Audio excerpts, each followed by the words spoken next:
तो आपके चैप्टर का नाम है स्टूडेंट्स की elements of a democratic government. तो इस चैप्टर में हम डेमोक्रेटिक गवर्नमेंट की मेन फीचर्स के बारे में स्टडी करेंगे। देखते हैं इसमें क्या दे रखा शुरुआत में। In this chapter you will read about some of the key elements that influence the working of a democratic government. Students, इस चैप्टर में आप कुछ की एलिमेंट्स के बारे में स्टडी करेंगे। उन की एलिमेंट्स के बारे में जो की एलिमेंट्स या महत्वपूर्ण विशेषताएं डेमोक्रेटिक गवर्नमेंट की वर्किंग को इन्फ्लुएंस करती हैं। इन्फ्लुएंस का मीन्स आपके अफेक्टेड करना या प्रभावित करना। तो हमारी कंट्री है, जैसे हमारी कंट्री में स्टूडेंट्स डेमोक्रेटिक गवर्नमेंट है,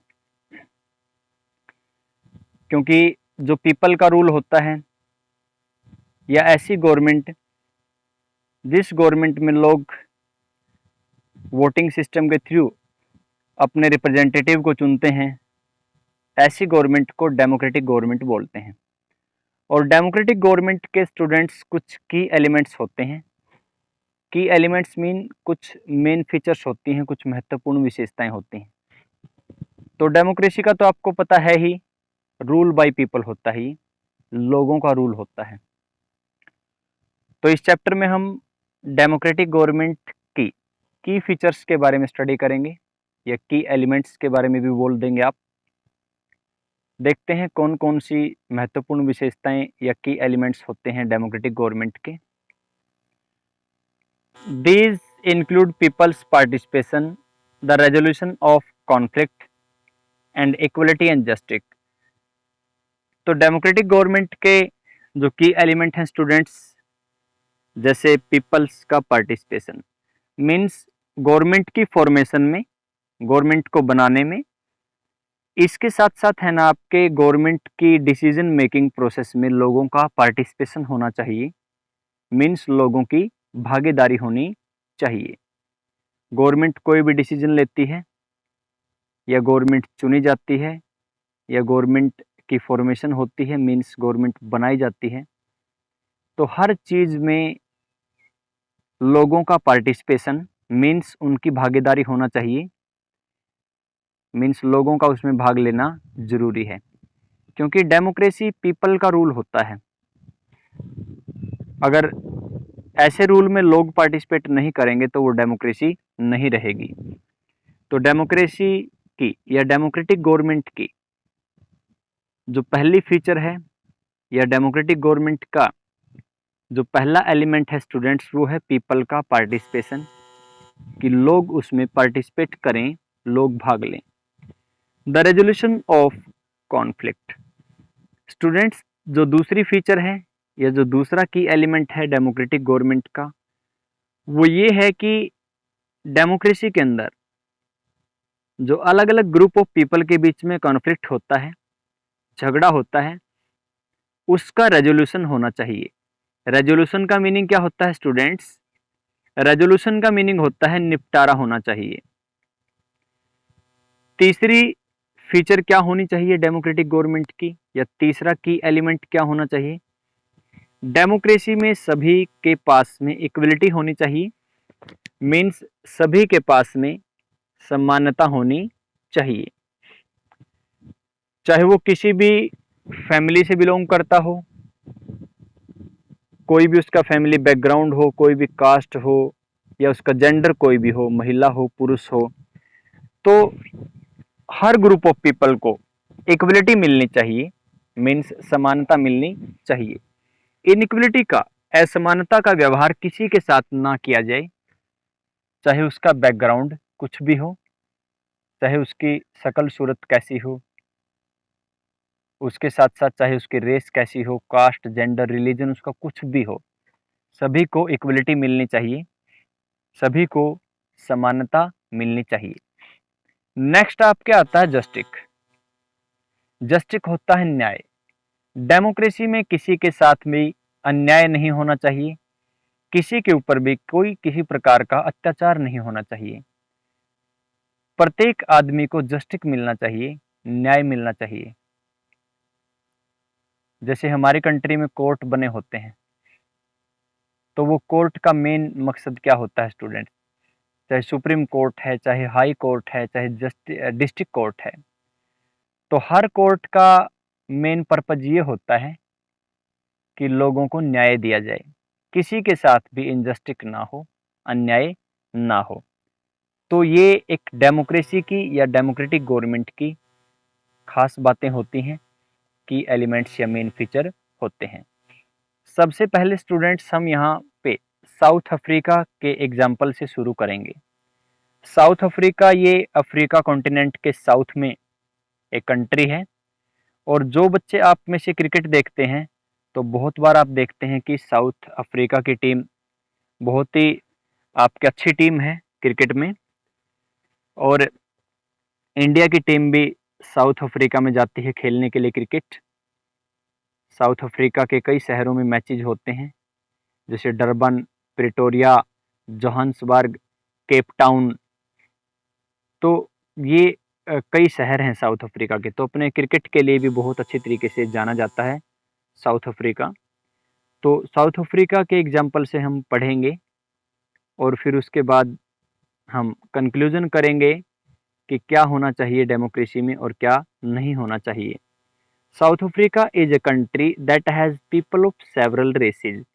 देखिए, साउथ अफ्रीका एक ऐसी कंट्री है जिसमें अनेक रेसेस के मीन्स अनेक नस्लों के लोग रहते हैं। यहाँ पे रेस क्या होती है? रेस को हम जज करेंगे दो चीज़ों से, एक तो किसी की शक्ल सूरत से और दूसरा उसके कलर ऑफ स्किन से। मीन्स किसी के चेहरे का रंग और उसकी शक्ल सूरत उसकी रेस को डिसाइड करती है। जैसे कुछ कंट्रीज के लोग गोरे होते हैं, कुछ कंट्रीज के लोगों का जो स्किन का कलर होता है वो ब्लैक होता है, काले रंग के होते हैं वो। तो वो दोनों की दोनों अलग अलग रेस होती हैं। उसके साथ साथ जो नेपाली लोग हैं हमारी कंट्री में रहते हैं, उनकी शक्ल सूरत इंडियन लोगों से थोड़ी अलग है। तो वो अलग रेस है और हमारी अलग रेस है। तो चेहरे का रंग या आपके शरीर का रंग या शक्ल सूरत आपकी रेस को डिसाइड करती है। तो साउथ अफ्रीका एक ऐसी कंट्री है स्टूडेंट्स जिसमें सेवरल रेसेस के मीन्स अनेक नस्लों के लोग रहते हैं। There are black people who belong to South Africa. South Africa के जो मूल निवासी हैं ना, इंडिजीनियस पीपल या साउथ अफ्रीका के जो नेटिव हैं, वो स्टूडेंट्स ब्लैक हैं, उनका रंग काला है। और इनकी संख्या सबसे ज़्यादा है, अप्रोक्सीमेटली 75% लोग साउथ अफ्रीका में ब्लैक हैं। और साउथ अफ्रीका के मूल निवासी जो वहीं के हैं या जिनकी उत्पत्ति वहीं पे हुई है, तो वो हैं black. Who belong to South Africa, whites who came there to settle. South Africa में दूसरे लोग रहते हैं वाइट। तो ब्लैक के बाद जो दूसरी कम्युनिटी साउथ अफ्रीका में रहती है स्टूडेंट्स, वो है वाइट। तो वाइट लोग साउथ अफ्रीका में यूरोप से आए थे 17th सेंचुरी में ट्रेड करने के लिए। लेकिन जब वो ट्रेडर के रूप में आए, व्यापार करने के लिए आए, तो उन्होंने साउथ अफ्रीका को कैप्चर कर लिया, गुलाम बना लिया और वहीं पे वो सेटल हो गए, मीन बस गए।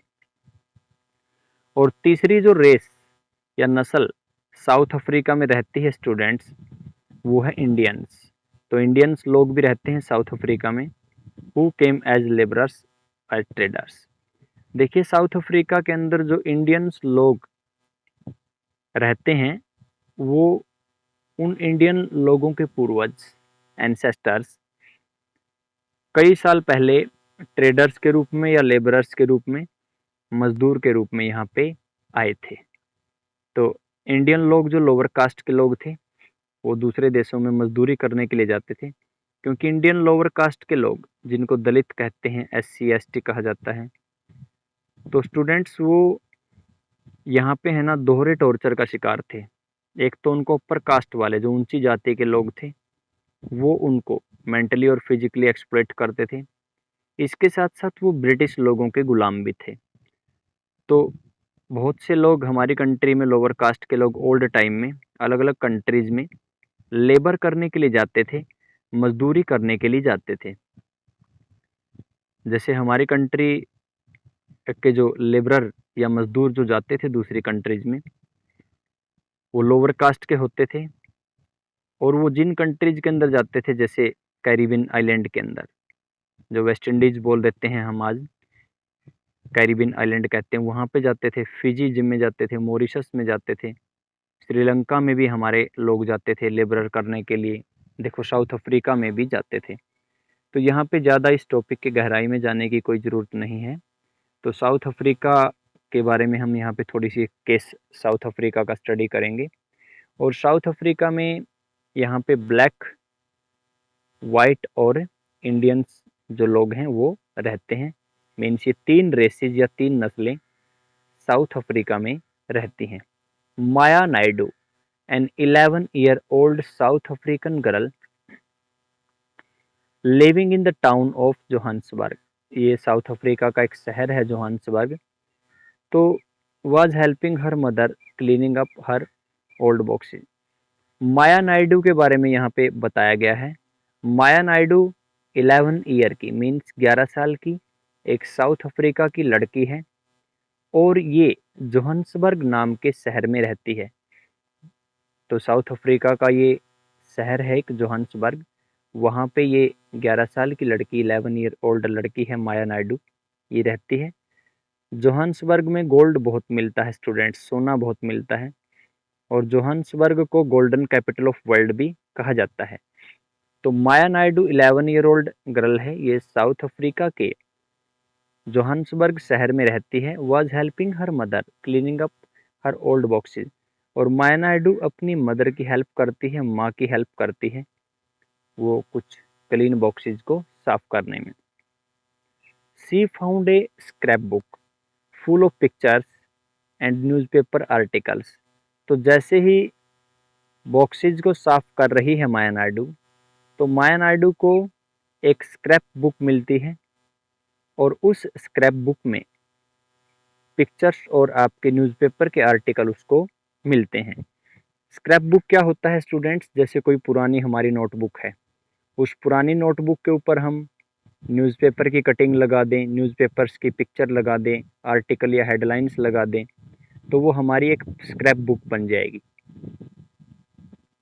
तो स्टूडेंट्स स्क्रैप बुक देखती है, और उस स्क्रैप बुक में पिक्चर्स और आपके न्यूज़पेपर के आर्टिकल वो देखती है। There were many pictures of a young school boy of around 15 years of age. तो स्टूडेंट्स माया नायडू ये देखती है कि जितनी भी पिक्चर्स देखती है, तो उन पिक्चर्स में से उसको कई पिक्चर्स एक स्कूल बॉय की दिखाई देती है, और वो स्कूल बॉय 15 ईयर का था। मीन्स वो अपनी स्क्रैप बुक में न्यूज़पेपर्स की कई पिक्चर देखती है या न्यूज़पेपर्स के आर्टिकल देखती है, तो उन पिक्चर्स में से कई पिक्चर्स एक लड़के की थी। देखते हैं वो लड़का कौन था। When she asked her mother, जब वो अपनी माँ से पूछती है हु द बॉय वाज, कि ये लड़का कौन था माँ, शी वॉज टोल्ड दैट, तो उसकी माँ बताती है he was called Hector Peterson, कि इस लड़के का नाम हेक्टर पीटरसन था। तो माया नायडू पिक्चर देखती है कई स्क्रैप बुक में, और उसको कई पिक्चर्स एक एक ही लड़के की मिलती हैं। तो उस लड़के के बारे में उसकी इमेजिनेशन या उसके बारे में जानने की उसकी जिज्ञासा बढ़ जाती है, और वो अपनी माँ से पूछ लेती है कि ये लड़का कौन है जिसकी इतनी पिक्चर्स हैं इस स्क्रैप बुक में। तो माया नायडू की माँ बोलती है कि वो हेक्टर पीटरसन है इस लड़के का नाम। He had been shot by the police, और माया नायडू की माँ ये बताती है कि हेक्टर पीटरसन को पुलिस ने शॉट कर दिया था, मीन पुलिस ने उसको गोली मार दी थी। माया वाज शॉक्ड, माया काफ़ी शौक में चली जाती है, मीन्स उसको काफ़ी शौक लगता है। वाई, वो अपनी माँ से पूछती है कि माँ उस लड़के को गोली पुलिस ने क्यों मारी, हेक्टर पीटरसन को, मीन्स क्यों मारी पुलिस ने गोली। Her mother explained that South Africa was earlier governed by apartheid laws. तो अब है ना हेक्टर पीटरसन से स्टोरी स्टार्ट होती है, क्योंकि माया नायडू की क्यूरियोसिटी बढ़ जाती है हेक्टर पीटरसन के बारे में जानने के लिए, और वो अपनी माँ से पूछती है कि उसको गोली क्यों मारेगी। तो हेक्टर पीटरसन की माँ एक्सप्लेन करती है कि साउथ अफ्रीका पहले अपाथाई लॉज के थ्रू गवर्न किया जाता था। मीन्स साउथ अफ्रीका में जो एक अपाथाई रंग भेद की नीति से आपके साउथ अफ्रीका को चलाया जाता था। Apartheid means separation on the basis of race. तो माया नायडू की माँ बताती है कि अपाथाई का मीनिंग होता है कि रेस के बेस पे लोगों का सेपरेशन करना। मीन्स अलग अलग रेस के बेस पे, नस्ल के बेस पे लोगों को बांट देना।